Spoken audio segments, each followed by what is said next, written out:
but upon arrival, the salesperson brought to my attention that pressing the brake pedal makes kind of unusual sounds, and please take a listen to it.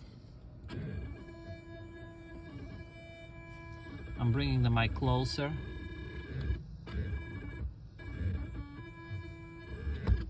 So depending basically how much I depress the brake pedal, it has a different modulated sounds. I'm not going to be bothered too much by this as long as there's nothing wrong with the car, because I usually drive in one pedal.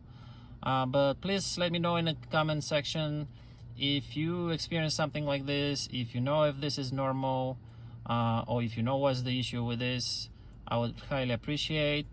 Otherwise, stay safe, and please make sure you like me on Facebook or subscribe on YouTube.